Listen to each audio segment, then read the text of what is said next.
a lot of the content that we have and we see from B2B marketers is focused on activation. It is a sales message. And what growth requires is a brand message, requires storytelling, it needs emotional messages.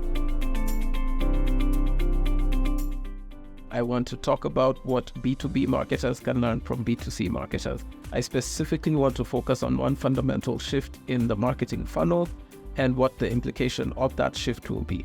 Now, the funnel has changed over time from tofu bofu, which is how most of us learned how to market. And with the advent of digital and content marketing, we've kind of shifted that funnel onto its side, and we're looking at growth over time. Essentially, what that means is in-market and out-of-market customers. So we're talking about who is willing to buy today versus who's willing to buy tomorrow. And when you're speaking to growth and you're speaking to people who aren't currently in the activation phase, what tends to happen is that your messaging needs to be different from what it currently is right now. What that means for B2B is mostly that a lot of the content that we have and we see from B2B marketers is focused on activation. It is a sales message. And what growth requires is a brand message, requires storytelling, it needs emotional messages. And that's ultimately where your valuation comes from. That's ultimately where your future growth comes from.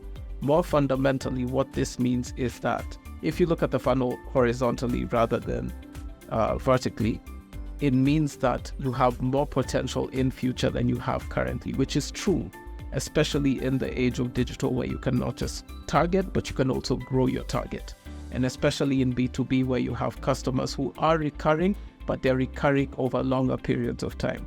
So with that in mind, I think what most B2B marketers need to do is to try and shift their strategy so the content doesn't solely focus on activation, but focuses a lot more on brand. This is where you'll get your growth as a B2B business. One key thing to keep in mind is that your messaging platforms are going to be different for both of these things. What that means in terms of your messaging mix is that for your activation content, it's more highly targeted, it is more rational and call to action oriented. But for your brand messaging, you're looking at something that is more emotional, more memorable, and more engagement driven. You can't have just one, you need to have both. And I think it helps to look at brands that exist within your space, that exist within your platforms, that are B2Cs and how they're succeeding on those platforms. For strategies to enhance your B2B engagement and learn from industry professionals, join us for Converge 5 as we discuss the future of B2B content marketing on the 5th of July at 4 Points by Sheraton in Hurlingham.